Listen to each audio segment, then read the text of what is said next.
In today's episode of the ImanWire podcast. The ducks I'm used to as a young boy, if I run after them, they fly away, right? Now I see one of these ducks. It has its ducklings.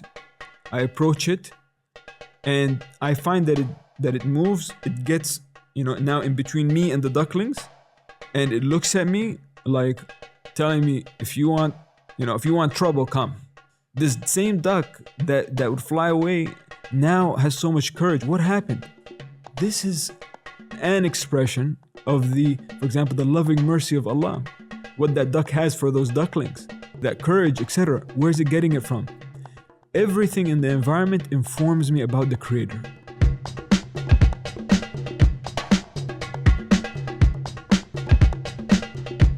Assalamu alaikum and welcome to the ImanWire podcast. Salim here. Joining me today in the studio is Dr. Amir Abdelzaher. Dr. Amir is a student of the Islamic sciences. He studied with Sheikh Mukhtar Maghrawi for many years and has been teaching the Islamic sciences both in the US and in Istanbul. He's a PhD in environmental engineering from the University of Miami, and he's also taught at several universities and as well has been involved in Islamic education. Dr. Amir, welcome to the program. Assalamu alaikum. Thanks, Salim. Thank you for having me. Our topic today, inshallah, is something which I know is very close and dear to your heart, and that is the environment.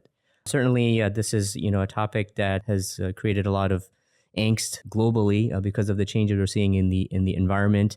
But there's certainly different ways to look at the problem, regardless of where in the political spectrum or the scientific spectrum you lie. I mean, it's undeniable that there's changes going on in the world around us. Certainly, there's so many things you could look at. You can look at the loss of numbers of species over the years, or changes in climate and so forth. It's fairly undeniable that we are seeing changes in the environment. But a lot of your work is actually looking at this question, but actually stepping back and looking at it from a macro level in terms of defining what is actually the environment that we're speaking of, and what is our role specifically as a spiritually attuned, or so we would hope spiritually attuned human beings, is in that environment. So if you could begin with explaining to our listeners the problem at large and how you seek to approach it to address that.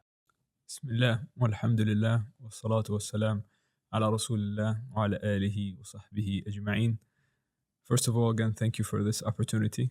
May Allah subhanahu wa ta'ala always bless your work and your efforts to be a conduit, a means to communicate, inshallah, what is true, what is beneficial, what is helpful for your listeners, for all those that seek to improve, to change. We ask Allah subhanahu wa ta'ala to bless you always. I think this issue of the environment is something that for some reason I have been pondering for quite a long time, since my graduate studies and postdoc, etc., into just learning more about the Islamic sciences and the intersection between both. And I think the way I would like to, and I have been trying to approach this, is really to try to understand what is the environment, first of all. Because when we don't know where we are, because the environment is essentially our surroundings. Mm-hmm. That's where we are. If I don't know where I am, then I won't really know, how to respond. Sometimes I like to think of the example: if you were to find yourself in a large grocery store, and I don't know that I'm there. I think I'm at the mechanic shop. I won't know what to do. And although it might seem, a bit drastic, but I think we really have drifted away from really knowing where we are as human beings in general, and this is obviously very not helpful in being able to live properly. So when I think of the word environment, first of all, as a term, I like to think about it in a broader sense. So where am I? My surroundings, my environment. Not only does it include physical things, and birds and trees and chairs and other human beings, but this environment that I live in, that I experience, is one that is created, that is controlled, that is sustained by Creator, by Allah subhanahu wa ta'ala. That's the most essential reality that I first must know, is that I'm in this environment that is created, sustained, overseen, operated by a creator. And to not know that is will result in transgression, will result in waste, will result in many ills.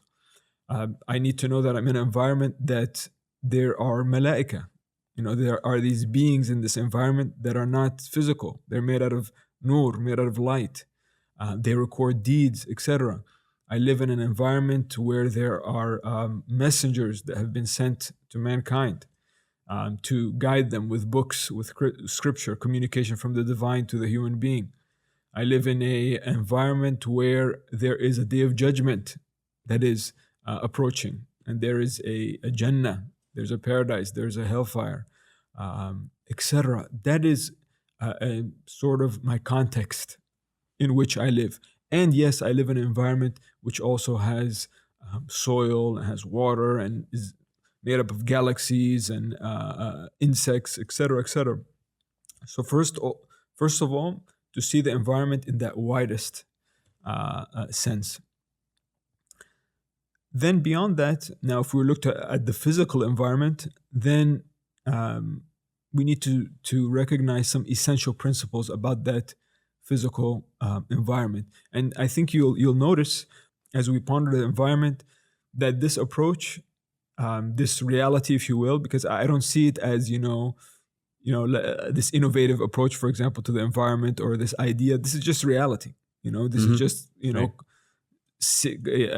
being real with our existence.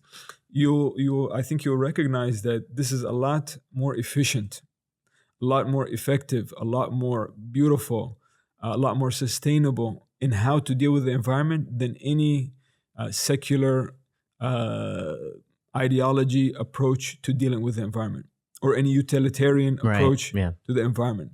This you'll notice it's a lot more special. It's a lot more real. It involves feeling and emotion. Mm-hmm. It's not just mathematics. Yeah, many of the discussion is very utilitarian. I mean, today. Right. What makes us what makes the most number of people happy? But what kind of happiness is that?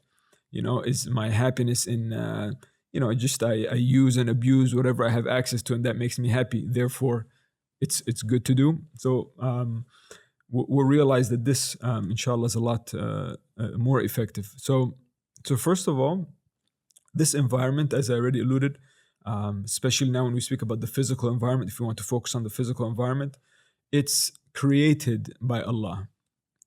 And that may seem simple. Muslims know that. People of other faith groups, they understand that, they recognize that this is a product of an action of the creator of the heavens and the earth. And what does that mean? Because this is very important, because the alternative is what? The alternative is that these oceans that you see, these plants, these animals, these human beings are just the result of randomness. Mm-hmm. Random collision of atoms and molecules that just happen to occur, and over time you get all this, which is completely irrational, unscientific, unfounded, etc. That's another discussion. But the point is that look at what that approach. How would you deal with the environment if you're just looking at a bunch of randomness? Right. You walk into somebody's house and they have a whole bunch of stuff thrown at the side, disorderly, etc. How would you treat that pile of stuff? Versus you walk into somebody's house, everything is neat, organized, functional, etc. It's a completely different mindset. So that secular material mindset is destructive to the environment. Sometimes somebody may not utter it in these words, but that's maybe what's happening behind the scenes, in the psyche. So this environment is created by Allah. Allah subhanahu wa ta'ala says, for example, Allahu khaliqu kulli shay. Allah created everything. And a shay in Arabic is absolutely everything besides Allah, is a shay. He created it all, whether it's a mosquito, or whether it's a soil particle, whether it's the currents in the ocean, the sunlight, other human beings, etc. all of that is the product of what he made. And he also says, for example, speaking to Iblis, to the shaitan, قال يا إبليس ما منعك أن تسجد لما خلقت بيدي. Oh Iblis, what prevented you from prostrating to what I have created with my own hands? And this I found very fascinating, pondering this, is that, Allah subhanahu wa ta'ala didn't just tell him that I created this human being, but he said, I created it with my own hands. In other words, don't you see how special it is? Right. I created it with my own hands. Like maybe you come home and your dear wife has prepared a meal for you, and it's that one meal that you don't really like, and she always likes to make, and you're hesitant about eating it. You're like, oh my goodness, what am I going to do? And then she tells you, I made it with my own hands. She's trying to stress to me that this is so special, right? So when I first realized this, now an insect, becomes so valuable because it's not an inherent value that it has. Its value is in its maker. Right. It becomes very, very special. Not only is this environment, and now when we say environment, at least now let's think about everything. Think about colors. Think about you could extend it to, of course, feelings. Everything is a creation of Allah.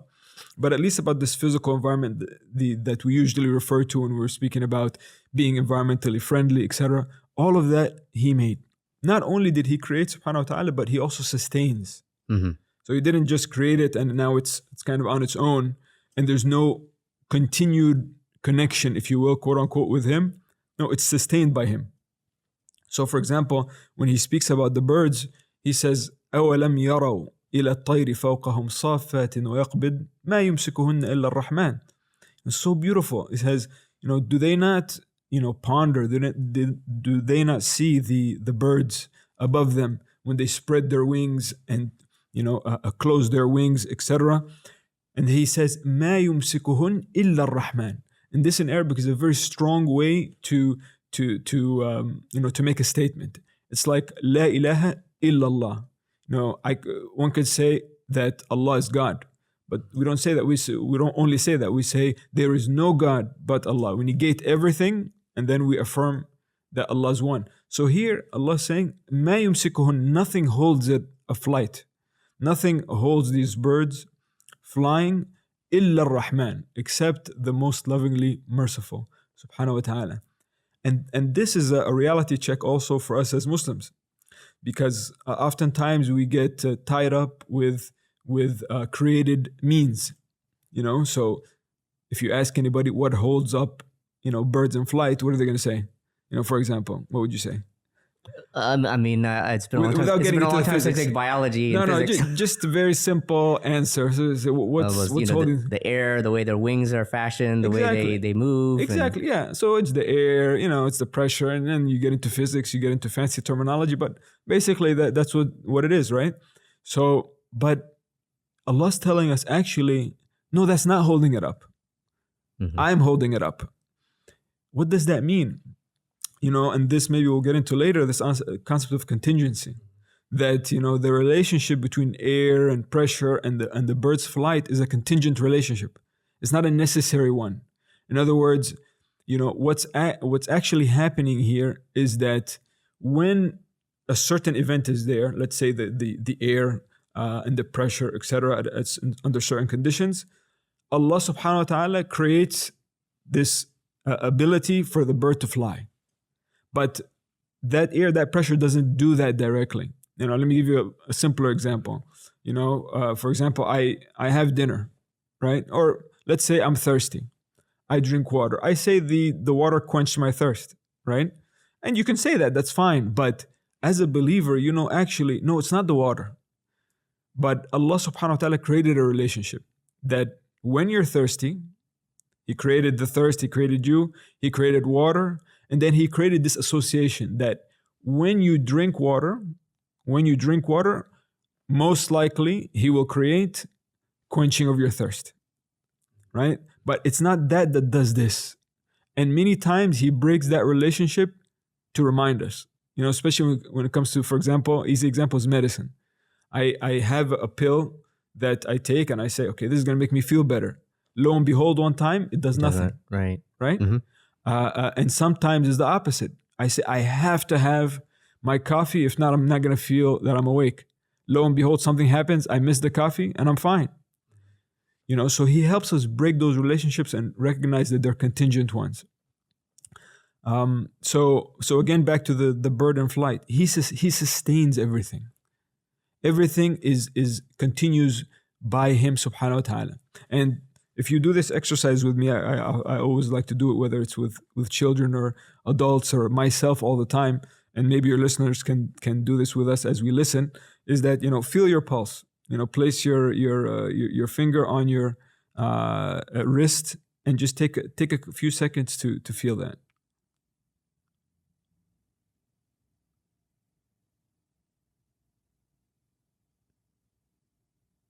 Feel it? Mm-hmm. Who's doing that? It's not me. It's not my parents. It's not the scientist in the laboratory. It's not the doctor. It is him. He's the sustainer. Al-Qayyum. One of Allah's names is that he's the one that's self-existing. He continues without the need of anything else to make him exist. But everything else, because he's Al-Qayyum, he holds everything in a up, erect. In other words, he makes everything continue. We live, everything exists, not only by Allah's creation, but His imdad, His continued, if you will, sustenance, His continued infusing in us this ability to live and survive, etc. Why is this important? I thought we were talking about environment. Again, because when I recognize that, then you know what? If there's a few ants on the seat that I'm about to sit on, as we see, for example, our teachers do, they might blow them off instead of, killing them, because it becomes of such value. The ant in the story of Sayyidina Sulaiman, right? You remember that the commentators on the tafsir, they mentioned that that ant actually has a name. And it's from a tribe. They actually have this information. Of course, that could be from like previous revelations, etc. And they even say, kanat arja, that it had a limp. These things are not just a random collection of atoms and molecules. These are living beings. And you know what? Rocks are living beings. Right. In a sense, right? Biologically not. But spiritually, that's why some of the ulama, I believe Imam al-Ghazali, speaks about the spiritual reality of even inanimate objects. And you remember the story of, what happened with the pebbles and the stones in the hands of Rasulullah sallallahu alaihi wasallam. Right. They heard them in tasbih. And they say the miracle there is not that they were in tasbih, because actually, as we'll learn, that's normal. But what's very special is that Allah made human beings hear it. But that's continuous. And that's another, reality of the environment, that it's in constant worship of Allah. Now you imagine you're dealing with these worshippers. You're dealing with these trees and these rocks and this water, and the water in my faucet that I blast, when I make wudu, and I waste, etc. These are creatures that are in, tasbih, in worship of Allah subhanahu wa ta'ala. Allah subhanahu wa ta'ala, for example, says on this that وَإِن مِّن شَيْءٍ إِلَّا يُسَبِّحُ بِحَمْدِهِ, that there is nothing, again, this concept of negation, there is nothing except that it praises God, praises Allah. Now, what do I do with a reality that's like that? Can I abuse it? Now, as a spiritually aware person, can I abuse it? I could only use it in the way that its creator sanctioned. That's all. I don't own the environment. As human beings, we don't own it. It's not our possession. You may have a cat at home. I say, I have a cat. I own a cat. But it's like a metaphoric relative ownership. It's not true and complete ownership. That's actually the ownership of Allah. Why is that? Because if you truly owned it, you would have the right to do whatever you want with it. You could feed it, you can starve it. but you can't. Why? Because it's not truly yours. And that's why, as you know, from the text, that a woman, enters hell because of her treatment of a cat. Right. And what does that tell us? Is that this environmental issue is not an issue simply of, it's a nice thing. It's, to be environmentally friendly. Oh, it's for those kind of people. This is an issue of our relationship with God. Yeah, no, I mean, I think that's sort of the very unique, the message here, because, as we mentioned before, like, a lot of the discourse about environmental awareness is based on this sort of utilitarian approach that, like, we live in this biologic world, that this world, there are these changes in the environment that are going to affect human life, and therefore we need to address it. Whereas the approach that you're promoting here is a very holistic, spiritually driven discourse, which is all based on that this is all a creation of Allah subhanahu wa ta'ala, that this creation is the very fact that this is created by Allah subhanahu wa ta'ala should inspire in us a degree of reverence and respect. Absolutely. Yeah. Again, simple examples.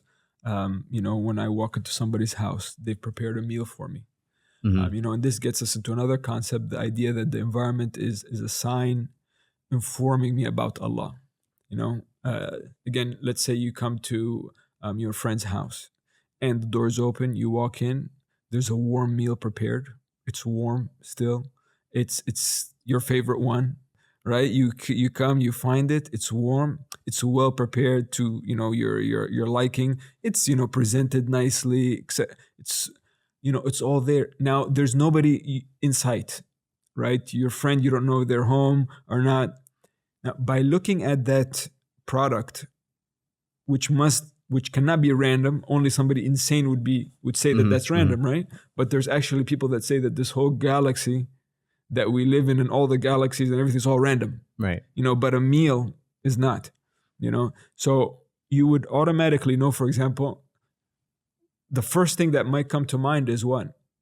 That somebody made this, right? There's an existence behind this, okay? So, and likewise with the environment. The first thing that the environment tells me, and that's why it's so precious, is the existence of Allah. Right. Again, that concept we alluded to earlier of the contingency argument. Yes.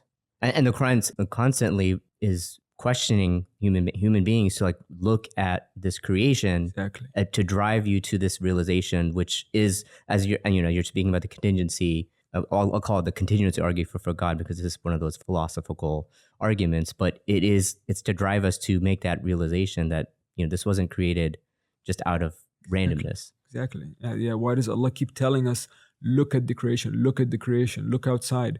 Not only are there ayat that are recited, the matluwa ayat, those that are recited, but the ayat that are witnessed outside. Both of those in our tradition are called ayat, signs. And a sign points you towards something. So, first, so when I see something of the environment, I know, first of all, that there's an existence behind it.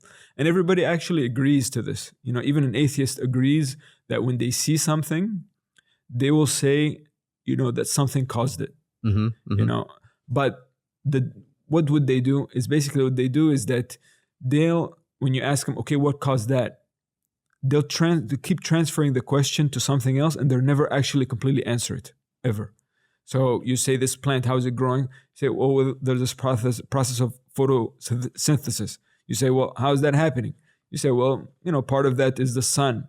Well, where did the sun come from? How is it, producing that light, that energy, etc.? Well, there are these, chemical reactions that well, what about that? Etc. They'll keep moving the question from something to something until finally, if they're honest, they'll say, what, I don't know. But they never answer the question. But what is compelling about the environment is that it forces one's mind, compels one's mind to recognize La ilaha illallah.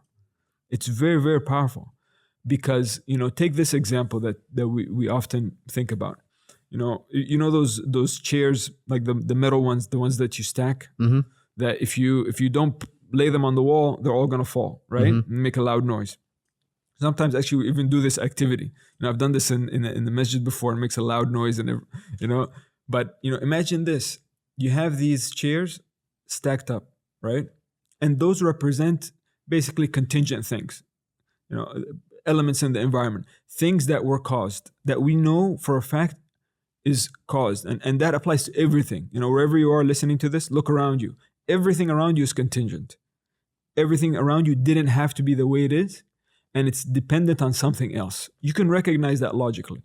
Now, with that said, imagine that's represented by these metal chairs. When you stack up these metal chairs one after the other, let's say behind the last of those metal chairs is a black curtain, and you can't see what's behind it.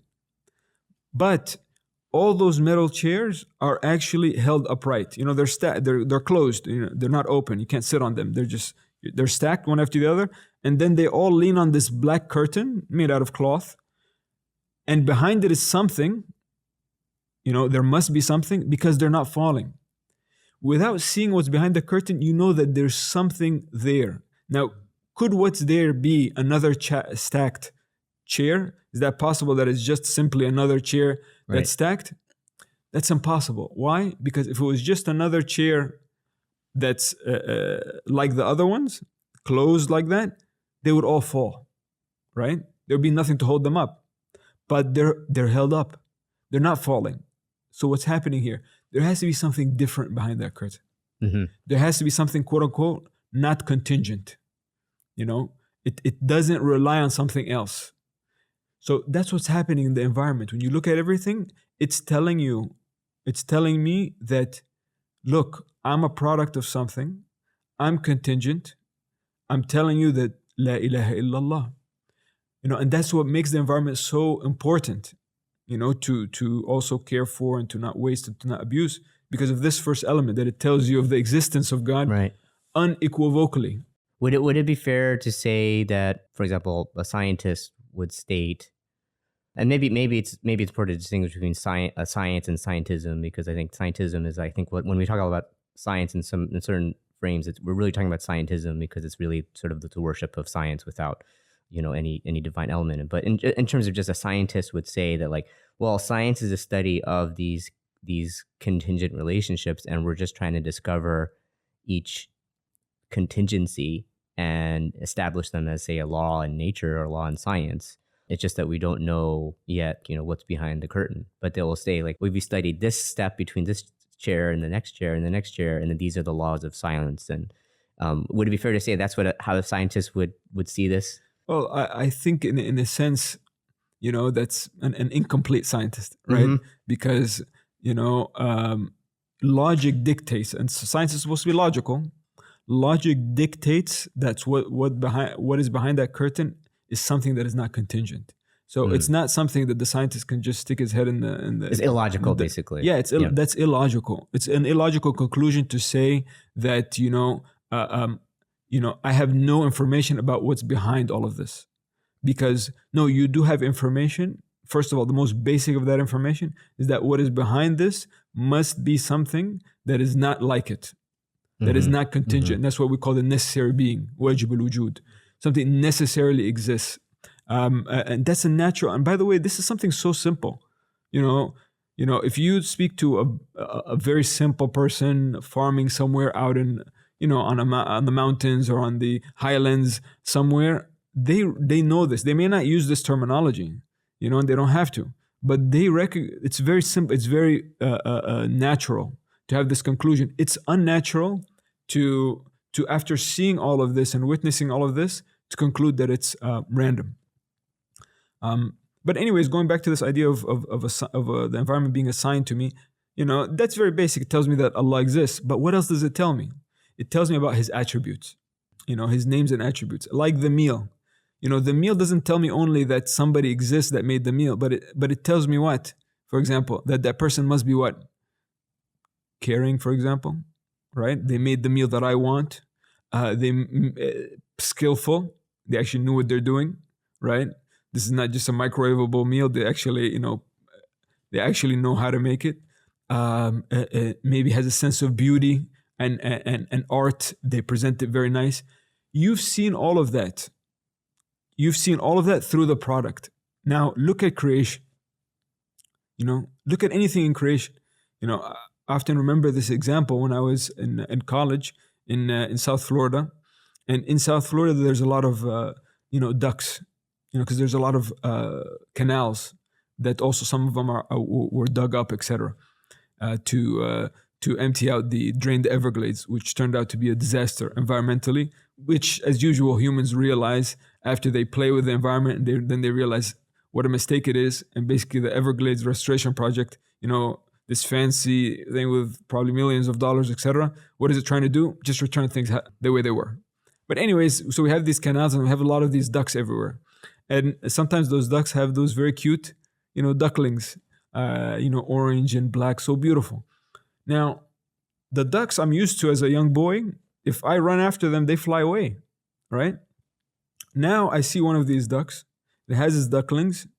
I approach it, and I find that it moves. It gets, now in between me and the ducklings, and it looks at me like telling me, if you want trouble, come.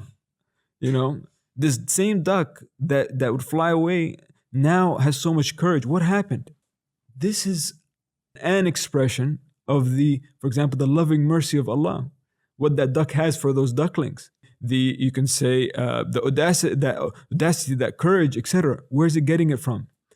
Everything in the environment informs me about the Creator. And Allah tells me that إِنَّ فِي خَلْقِ السَّمَاوَاتِ وَالْأَرْضِ وَاخْتِلَافِ اللَّيْلِ وَالنَّهَارِ لَآيَاتٍ لِأُولِي الْأَلْبَابِ. That in the creation of the night and day, the alteration of night and day, إِنَّ فِي خَلْقِ السَّمَاوَاتِ وَالْأَرْضِ, and the creation of the heavens and the earth are signs. But for who? Because this is not for everybody. لِأُولِي الْأَلْبَابِ. Those who have lub, who have that internal ability to see reality. That's what we're trying to do here, is we're trying to see reality. These are ayat. Now, what do you do, again, going back to our topic, with a message from a most, just, from a most generous king? You have a messenger comes with a message to you, and he's representing who? The King of Kings. How do I treat that message? Do I step on it? Do I abuse it? Do I have no reverence for it? See what this framework is doing naturally to how I perceive the environment. It's making it so special. It's created by Allah. It's sustained by Allah. It's owned by Allah. It's in worship of Allah. It's a sign informing me about Allah. What else? Let me just mention one last thing. There's more, but I'll just mention one last concept. Is that it's actually a witness for or against me, the environment. So in the surah that we all memorize when we're young, Surah Al-Zalzala, Allah says, يَوْمَئِذٍ تُحَدِّثُ أَخْبَارَهَا بِأَنَّ رَبَّكَ أَوْحَى. That on that day, this land, this earth, will actually communicate what happened on it, what I did.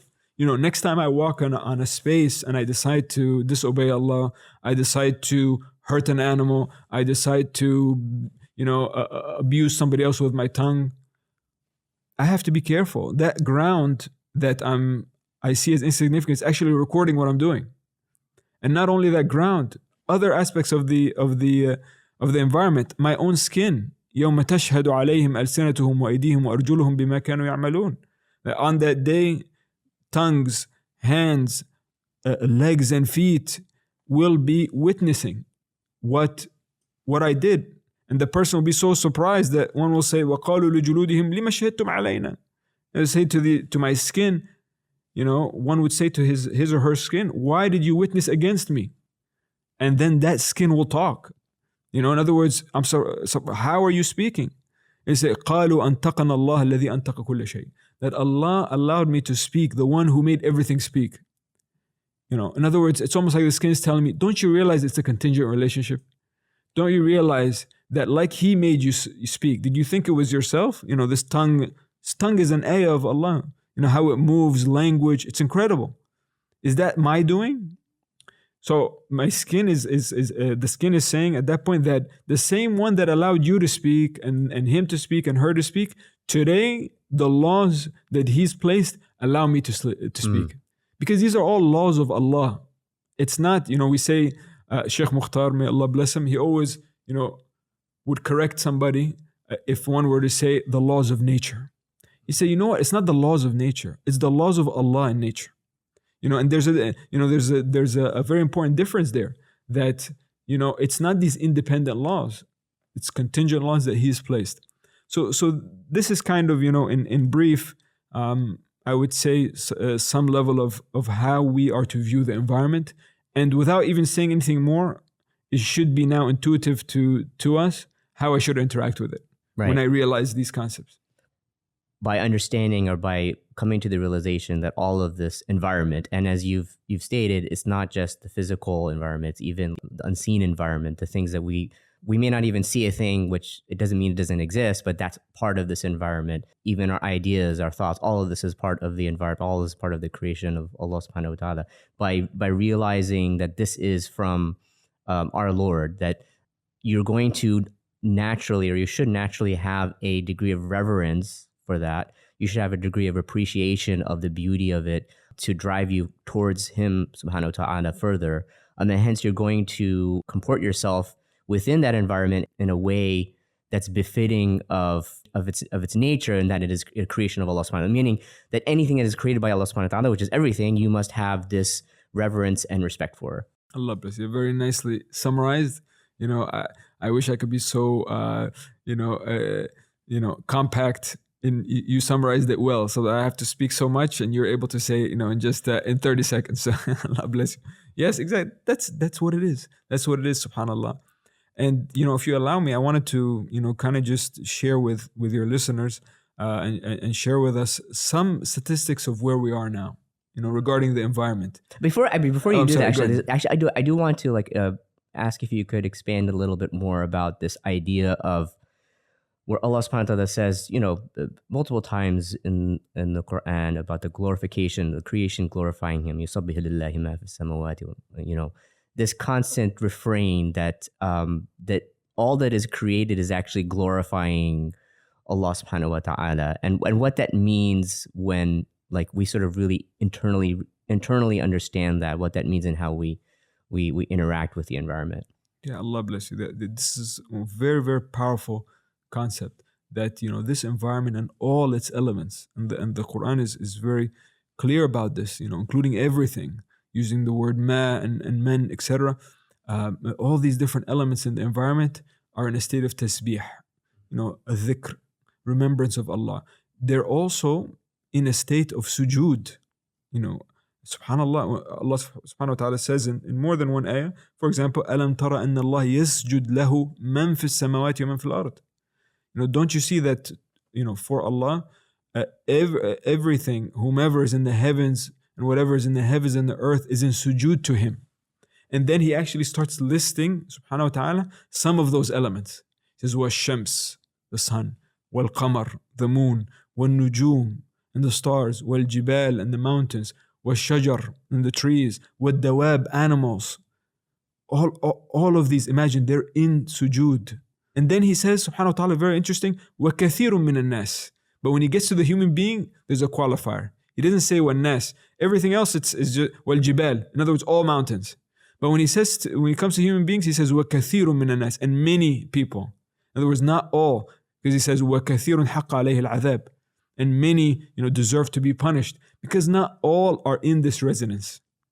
See, all these elements in environment are in this tasbih, in this sujood. All of them do that, and they don't have free will. The human being has free will, and some, unfortunately, of us choose not to do that. Now maybe someone is thinking, well, I don't see them in sujood. How are they in sujood? Well, when Allah speaks about tasbih, He tells us, وَلَكِنْ لَا تَفْقَهُونَ تَسْبِحَهُ.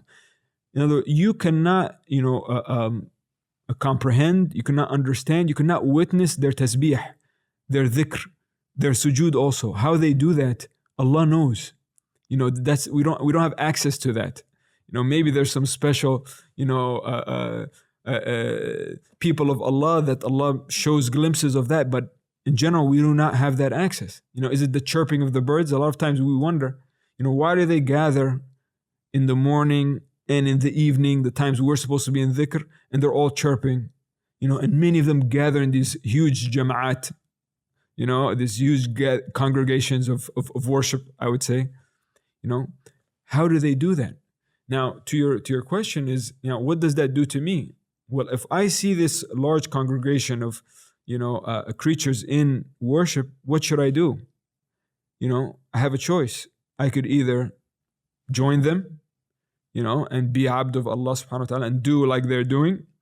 And Allah tells us about that. وَسَخَرْنَا مَعَ دَاوُودَ الْجِبَالَ يُسَبِّحْنَ وَالطَّيْرِ.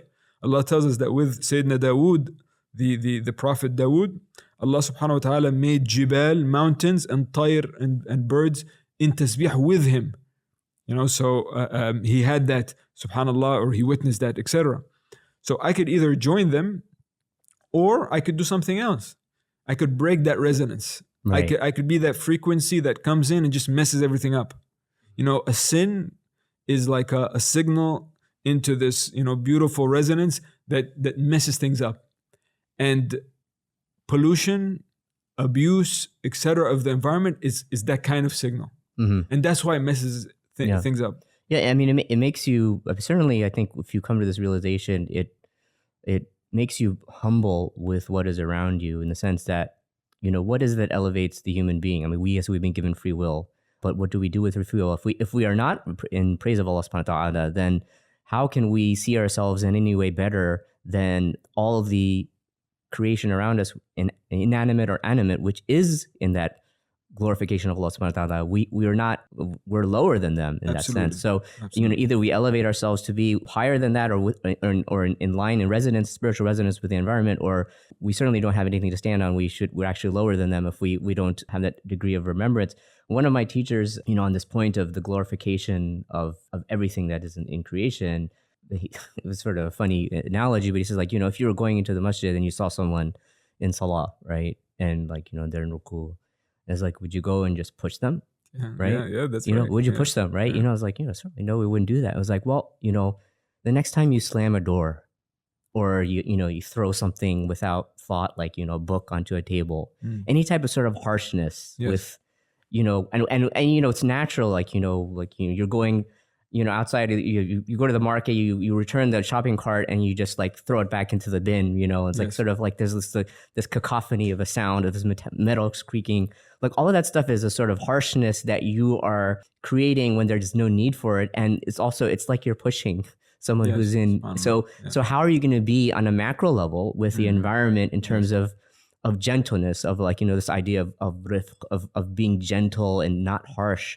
That really in a way is, that's sort of the malady of our current situation with the environment, is that we have become harsh. The harshness within the environment, this lack of, not just lack of reverence, but lack of, even when we're not intending to harm the environment, it's this harsh manner. Like, for example, whether you're slaughtering, slaughtering an animal in the proper way, there's a gentleness that has to take place. Yes, you can do it in a way, but that's harsh. The outcome is, yes, it's still halal, but it wasn't really in the best way. The beauty of this message of this glorification is that, as you said, to be in the spiritual residence, you're not going to try to throw pebbles and stones into that peaceful water. You're trying to disturb it as little as possible, to be in that resonance with it. Absolutely, subhanAllah. Yeah, and I think, alhamdulillah, the more we reflect on these realities and internalize them, the more environmentally sensitive we'd become. The worst things that we can do in the environment, is to deny the existence of its creator. That's the worst crime. That's the worst of crimes, because everything communicates to me about him. Then after that, it's to, clearly disobey Allah. And that could be in the form of my relationship directly with him by neglecting salah, or could be in the form of my horizontal relationship to him through my interaction with other people, or the interaction of other creatures, to a clear disobedience. And then, yes, more environmentally sensitive till maybe, yes, you find it hard that if you're in a peaceful pond, or at a peaceful pond, to, throw a bunch of rocks in it. That's halal. You can do that. Mm-hmm, right. It's not a sin, but you become, so environmentally aware, I would say, but with this meaning, not environmentally aware in a secular sense, with this meaning that even that you find uncomfortable. And that's beautiful. And that's what we should strive for. This constant taraqi, this constant moving from level to level, more sensitive towards, our relationship with Allah, vis-a-vis his creation. Again, I was just gonna, if you'd like, I could mention Yes, some please, of these, statistics, because now that we have a sense of, this framework of what is the environment, where are we now as mankind in terms of now speaking more about the physical environment, where are we at? Very, very briefly. For example, we have 14 million tons of plastics that enter the ocean every year. What does that mean? You have this giant island, almost like a continent, of garbage that is moving in the Pacific. It's twice the size of the country that I'm currently living in, Turkey. Imagine of garbage, of trash that we, because of the way the lifestyles we live. Because in the past, you don't really have this concept of trash. Everything was reused, etc. But now with the advent of plastics, especially, and even with how we treat food, etc., we produce incredible amounts of garbage, and we have to be critical of ourselves in our homes. 40% of the planet's soil is now degraded, and what does that mean? That means that food supply is going to be and is severely affected. You mentioned earlier the idea of the decline of animals. 70%. There's been almost a 70% population decline of mammals, birds, fish in the last 40 years. And the issue is that's linked to human actions. Right. Whenever there's a concept of pollution, know that there's a human involved. There's sometimes they'll use this word pollution for other things, but essentially the word pollution means that we've done something wrong. Okay, we had a hand in it. By 2030, it's expected that we only have 10% of our forests left. Because of, for example, the way we decide to, raise livestock, etc., and our addiction to meat, etc., etc. When it comes to waste, and this really hits home for all of us, this ni'mah of food, this grand blessing of food and drink, 1/3 of the world's food is wasted. It's gone. And most of that actually happens at the level of the homes also. And this is at the same time as you have about 800 million people that suffer from hunger. How does that make sense? How could we be in companies, for example, they throw food, away, and we at home, I don't like this. I go to the X grocery store and I buy these huge amounts that I know I can't finish in time. It goes bad. I casually throw it away, etc. How does that make spiritual sense with the fact that people are going hungry, And Allah says, "Kulu washrabu wa la tusrifu." In this concept of israf, waste, and that's essential, concept when it comes to pollution, when it comes to environmental degradation, is this concept of waste. Allah says, "Eat and drink, but do not waste." Especially now with this concept of eating and drinking. Another example, Rasulullah sallallahu alaihi wasallam one time saw one of the Sahaba performing wudu. Right. Remember that? Mm-hmm. And, as he was performing wudu, he told them, sallallahu alayhi wa sallam, don't waste. And he said, how can I wait? How is this wastage? I'm performing wudu. He said, this is a golden rule. He says that, no, it's waste even if you are on a running river.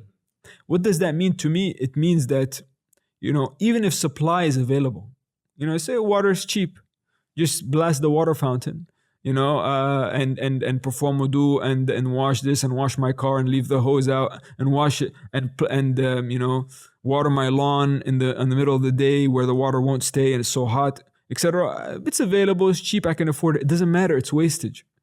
If I can afford it or not, if it's available or not, if it's not used biqadr, in a due proportion, it's wastage. And Allah subhanahu wa ta'ala does not love those who waste. Those who waste water, who waste time, who waste resource, who waste breaths. Anything should not be wasted because it's a gift from Allah to me. And then in our recent, in our most recent history, we cannot learn from those who do not, embody these values. So you have now a situation where half of the trees, the farms, and the livestock in Gaza, in Palestine, has been destroyed. Okay, of course, a human life first and foremost. Tens of thousands of people.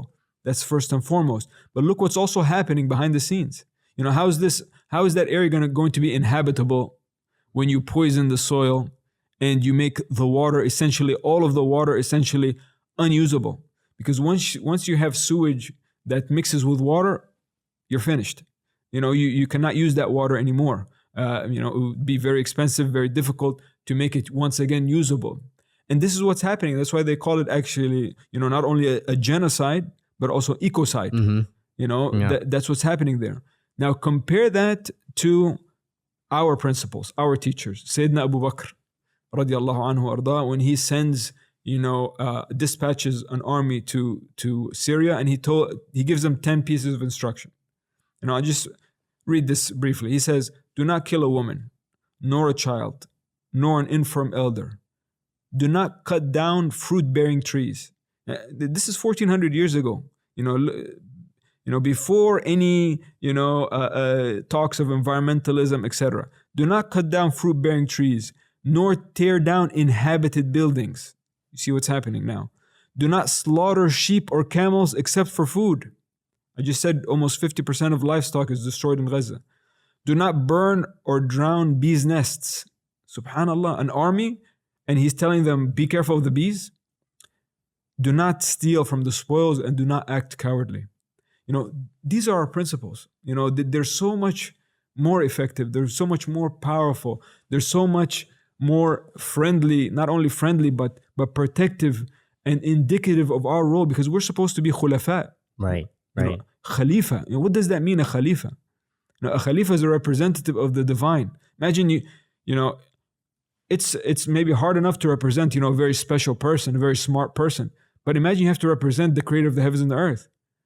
That's what our job is, all of us listening to this. We have to represent the divine on the earth. How are we going to do that?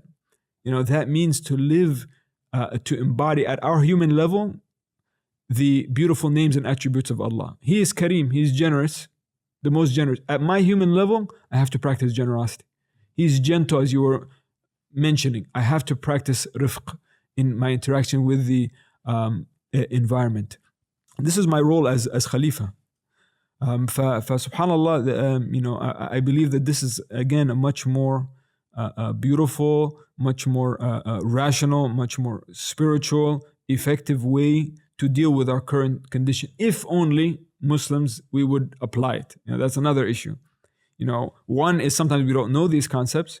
Number two, do I have the resolve to actually apply them? And Allah tells us, about our role, in the environment when He says, ظهر الفساد في البر والبحر, that fasad, corruption has appeared on earth, and very interestingly, He says, in the sea. We were just mentioning some of the statistics about the sea. If you think about also the fish stock in the sea, etc., and what's happening. ظهر الفساد في البر والبحر. Why is that happening? He says, بما كسبت أيدي الناس, by what human hand have earned. That's the cause. بما كسبت أيدي الناس. And look at this. ليريهم بعض الذي عملوا. But something very interesting. He says, so that He shows us as human beings, some of what they did.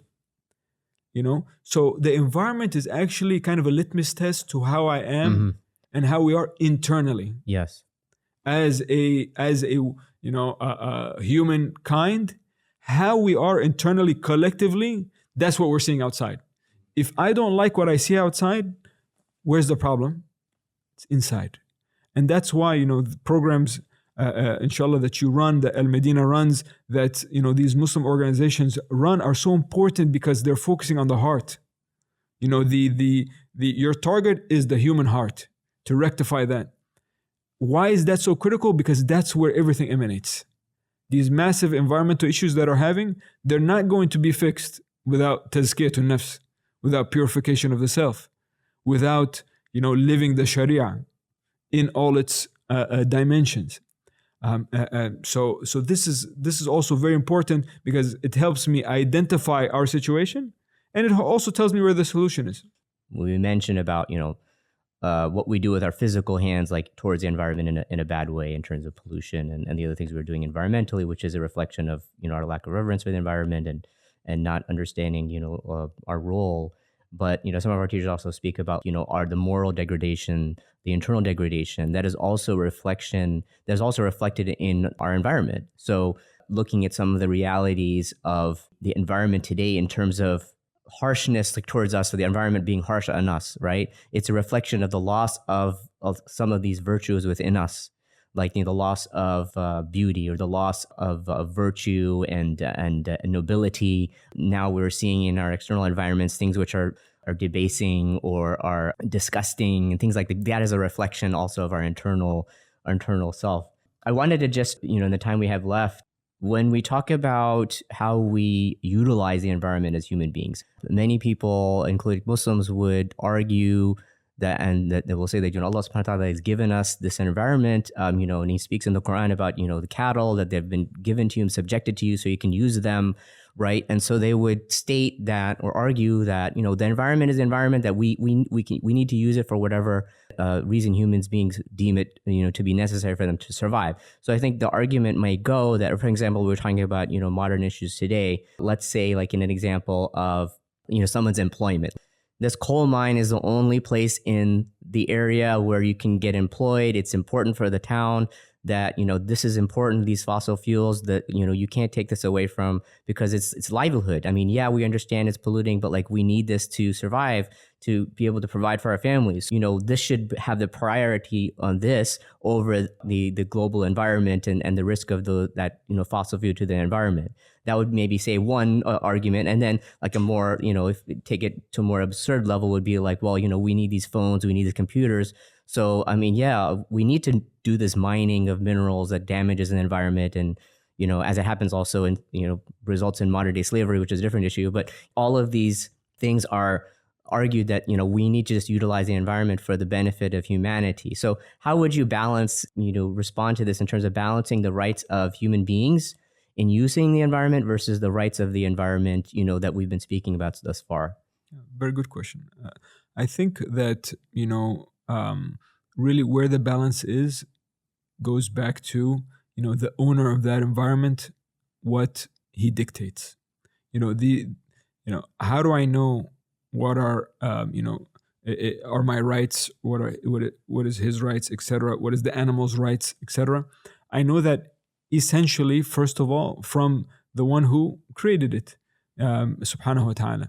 So I have to go back, first of all, and that requires, this analysis with these concepts, with other more specifics, etc., to analyze these issues case by case and to see, based on our shar'i, rational, spiritual principles, the idea of maslaha, and the idea of well-being and how to maximize well-being. But well-being is not just, about this world.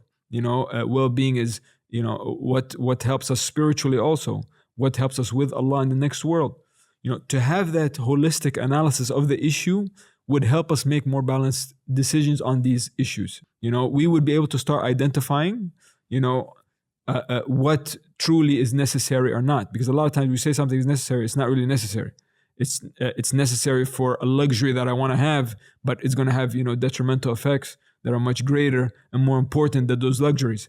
Another time, indeed, no, it's something maybe necessary for a greater purpose and a more important purpose. So those issues have to be taken, analyzed, I think, case by case, but with all these principles. And not everybody is able to do that. There's, you want to bring together, ideally, experts in both the, the worldly realities of what exactly is happening, their effects, etc., with, ulama rabbaniyun, with, righteous, saintly scholars.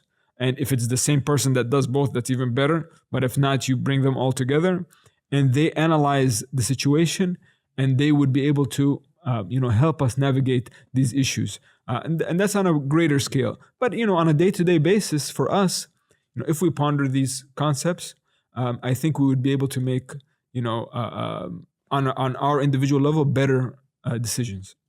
As we conclude here, and you mentioned this, throughout, our discussion thus far, in terms of the reflection and our awareness of the environment. I mean, you mentioned, for example, Sulaiman in the Quran, when he becomes basically aware of this ant and this ant's plight, I guess you could call it, right?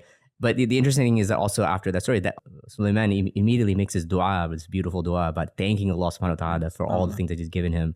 And I think you could also infer that it's also thanking that, giving him this awareness of this tiniest thing in nature and not harming that creation. And I think it ties in a way also to the other verse you mentioned about in Surah Al-Imran about, those who remember Allah. And the reason I mention this is because the thing I find beautiful about this verse is not just the remembering Allah standing and sitting, but also on their sides. And that to me implies that there's this level of familiarity with being out in nature, or being out in creation. Because, can you just imagine just being reclining on a hill, looking upon this vantage point of this beautiful lake or this beautiful mountain, and you're out in nature. And that's sort of where I want to take this last question to you in terms of the importance of being out in nature to connect us to this reality, to get us into this spiritual residence with all of this creation, which you have spoken about, which is glorifying Allah subhanahu wa ta'ala. Any last words of advice in terms of fostering this connection? Because we live in a world where we are often not even aware of, we live in concrete jungles, we're on phones, we're all in about technology and things like that. We very rarely are on our sides reflecting on the world about this reality. Yeah, Allah bless you. Jazakallah khair for bringing this up. Allah bless you. This is so important. We need to make, I would say, to try to be as brief as possible, we have to make extra effort in the world we live in now to reconnect with Allah through the environment. In the past, maybe it was natural because of the way we lived. But now we have to exert extra effort to make that connection. I remember this example where I realized one day when I saw the moon that I hadn't seen it maybe for years, as a young, boy or as a teenager. I never looked at the moon. And then when I saw it, I said, La ilaha illallah, what is that? That is incredible. Subhanallah, and that does something spiritually. That does something to the heart. And Rasulullah sallallahu alayhi wa sallam, he taught us, when you see the moon, say, Rabbi wa Rabbuka Allah. You engage with the moon. You speak to the moon. You tell it, my Lord and your Lord is Allah. We're both creation. Subhanallah. So when we miss this, and when we raise our kids only in front of screens and in that concrete jungle, as you mentioned, we really do a disservice to ourselves. Because all these concepts, technically, yes, if you're that spiritually, fine, you can quote unquote see Allah in a table and in this mic and, in the concrete jungle. But that's not as easy as seeing Him, quote unquote, in nature, without the human hand. Right. It does something. It's very special. It's very quick in a sense. It's very beautiful when you take these concepts and now you're in dhikr, because that's what the ayah said. الَّذِينَ يَذْكُرُونَ اللَّهَ قِيَامًا وَقُعُودًا وَعَلَى جُنُوبِهِمْ. You're in dhikr of Allah, and then yes, now go into nature. Practically, what does that mean? It means that we can camp, we can hike, we can, when it rains, come outside. I remember one time when I realized, when I read some of the ayat about rain and how special rain is, I went outside and just, wanted all the rain to be all over me, because what did I miss? I'm used to Florida. When it rains, you run, but, and it rains quite significantly.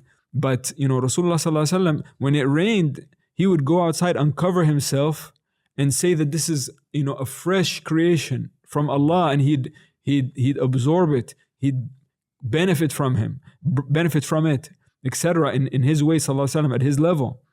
So we must make an active effort for ourselves, and especially our children. If a lot of us grew up in that concrete jungle, it's not too late, but at least let's save these kids. They cannot live all the time behind these screens. They will miss something that they might not ever taste. And maybe you and I, when we were younger, we spent the whole day on bikes outside, etc., and we tasted the world outside. Some of these children, they didn't have that experience. And when you never had that experience, you might never know that it exists.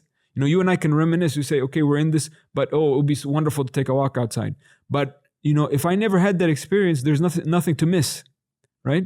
So we must, it's like almost an issue of an emergency, that we must reconnect to the environment, not for its own sake, not in a secular way, but for the sake of connecting my heart to Allah subhanahu wa ta'ala.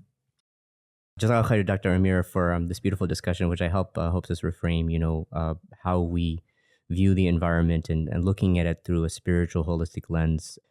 Inshallah, may Allah reward you, bless your family, and increase for you. And inshallah, we hope to have you again. I know you're working on some other items as well that inshallah we want to discuss in the future.